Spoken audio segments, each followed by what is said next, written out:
వ్యవస్థాపక సంస్థ వ్యవస్థాపక దగ్గర నుంచి కూడా ఆయనకు తెలుగుతో మిత్రులుగా ఆలోచిస్తూ మేము కమ్యూనికేషన్ చేశాము. దురదృష్టవశాత్తు ఆయన మన నుంచి గవర్నమెంట్ ఈ యొక్క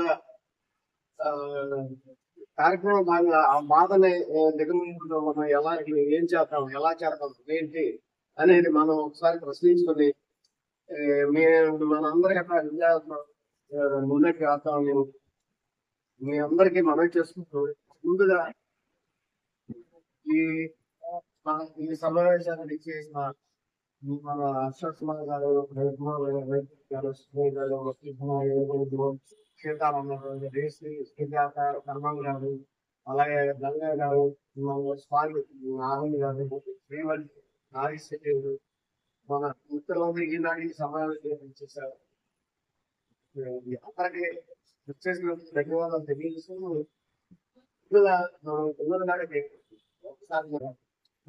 వారికి పుష్ప పూలతో వారికి నివాళులు అర్పించవలసిందిగా మన సభ్యులందరినీ ఆహ్వానిస్తున్నాను. ఆ తర్వాత మౌనం పాటించి మనం తదుపరి కార్యక్రమం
కానీ ఒక సాహిత్య సంస్థ నిర్వహించడం కూడా దానికంటే కష్టమైన పని. అటువంటి కష్టమైన పని చాలా సునాయాసంగా 27 సంవత్సరాల నుంచి ఆయన బరువు బాధ్యతలు మోస్తూ ఆ సాహిత్యం మీద ఉన్న అభిమానంతో ఎటువంటి కష్ట నష్టాలను కూడా ఎదుర్కొని ఒక సాహిత్య రంగంలో తనకంటూ ఒక ప్రతిష్టాత్మకమైన పేరు ప్రఖ్యాతులు సంపాదించిన వ్యక్తి.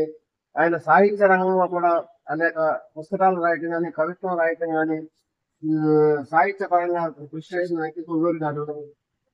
కాకపోతే సాహిత్య రంగం నుంచి కొద్దిగా ఆయన మైండ్ డైవర్ట్ అయ్యి సేవా రంగం పుస్తక కార్యక్రమం రావటం వల్ల ఒక కవిగా ఆయన సరైన కృషి ఇంకా చేయవలసిన కృషి చేయలేదేమో అనే భావన కలుగుతున్నాయి.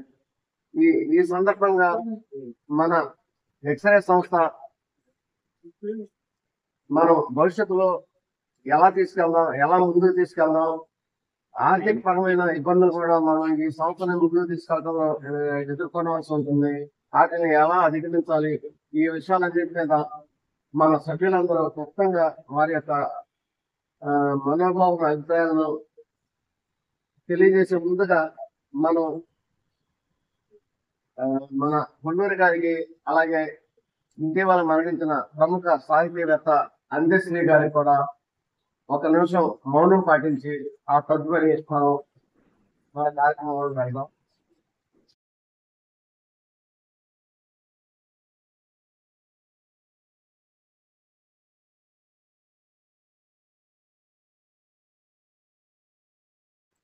ఈ సందర్భంగా మన అశోక్ కుమార్ గారితో ముందు మాట్లాడించాలి, కానీ వాళ్ళు కొన్ని విషయాలు విపులంగా మనం వివరిస్తారు కాబట్టి వారు ఒక 45 ప్రసంగించిన తర్వాత వారి అభిప్రాయం మనం తీసుకుందాం. వారి కొద్దిగా విశ్లేషణ చక్కగా ఇస్తారని ఆలోచించే అలా